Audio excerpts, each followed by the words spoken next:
हाँ जी, सभी बच्चों का स्वागत है आज की वीडियो में। आज हम बात करेंगे एक और कवि की। 10वीं कक्षा में बहुत महत्वपूर्ण कवि है ये, सूरदास।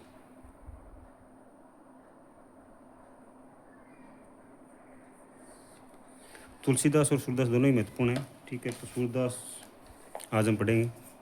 सूरदास के हम जन्म के बारे में पढ़ें तो इनका जन्म है वो 1478 ईस्वी में हुआ था। ठीक है, और सिंही ग्राम बताया जाता है। सिंही ग्राम में इनका जन्म हुआ था, जो दिल्ली के नज़दीक है। कुछ विद्वान इनका जन्म है वो रुनुकता गांव आगरा के नज़दीक भी बताते हैं। ठीक है,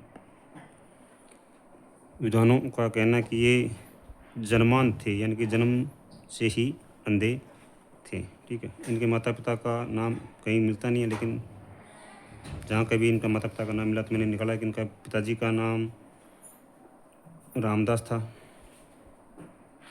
और माता का नाम जमुना था, जमुना दास जिनको बोला गया।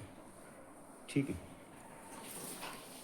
इनके गुरु का नाम बात करें तो गुरु इनके वल्लभाचार्य थे, और वल्लभाचार्य से इनकी जो भेंट है वो 1509 ईस्वी में हुई थी। वल्लभाचार्य और इनके जो वल्लभाचार्य के पुत्र थे विठलनाथ, इन्होंने पुष्टि मार्ग सिद्धांत कायम किया था, जिसमें 8 कवि शामिल किए गए थे, जिसमें सूरदास एक महान कवि थे। ठीक है, अब इनके कुछ और बातें हैं तो आचार्य रामचंद्र जो शुक्ल हैं, हिंदी साहित्य का, जिन्होंने इतिहास लिखा था, उन्होंने इनको कहा था ये वात्सल्य के रस हैं। उनमें वात्सल्य रस की प्रधानता, यानी कि वात्सल्य के ये कवि माने जाते हैं। जैसे हमने तुलसीदास के बारे में पढ़ा, तुलसीदास जी जो थे वो दास्य भाव की कविताएं करते थे। भगवान श्री राम को अपना आराध्य मानकर, उनके दास खुद को मानकर उनकी पूजा अर्चना करते थे। ठीक है, और सूरदास जी की जो रचनाएं हैं वो 3 रचनाएं मिलती हैं हमें, ज़्यादा लंबा चौड़ा इनका नहीं है। ठीक है, एक है सुर सागर, एक सुर सरावली है,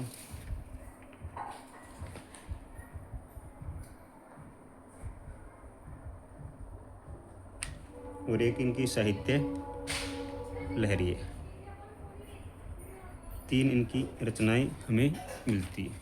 ठीक है, ज़्यादा इनके बारे में कुछ नहीं। इनका जो निधन है वो 1583 ईस्वी में हुआ था। ठीक है, छोटी सी, ज़्यादा बड़ी बात नहीं है कि सूरदास जी का जन्म है वो 1478 ईस्वी में हुआ था। सिंही ग्राम दिल्ली के निकट बताया जाता है। ठीक है, कुछ लोग इनको रुनुकता ग्राम आगरा के नज़दीक, दिल्ली के नज़दीक वहीं पर बताते हैं। ठीक है, ये जन्म से अंधे थे। इनके माता पिता का नाम बहुत ज़्यादा कहीं नहीं मिलता है, लेकिन फिर भी जितनी खोज मिलती है उसके अनुसार इनके पिता का नाम रामदास जी बताया जाता है और इनकी माताजी का नाम जमुना दास जी बताया जाता है। इनके गुरु है वल्लभाचार्य, जिनसे इनकी 1509 ईस्वी में गऊ घाट के निकट इनकी मुलाकात हुई थी। ठीक है, इनको पुष्टि मार्ग का जहाज भी बोलते हैं सूरदास जी को। ठीक है, वल्लभाचार्य ने पुष्टि मार्ग का सिद्धांत कायम किया था, जिसमें उन्हें 8 कवि लिए थे। वल्लभाचार्य और उनके जो पुत्र थे, ठीक है, विठलनाथ जी, उन्होंने सूरदास उन 8 कवियों में शामिल थे। सूरदास वात्सल्य के कवि माने जाते हैं। ठीक है, इनकी रचनाएं हैं सुर सागर हैं, सुर सरावली है, साहित्य लहरी है, और इनका जो निधन है वो 1583 ईस्वी में हुआ था। ठीक है, समझ में आ गई बात। उम्मीद है कि आपको ये वीडियो पसंद आया होगा। पसंद आए तो आप इसको लाइक कीजिए, कमेंट कीजिए, शेयर कीजिए। धन्यवाद।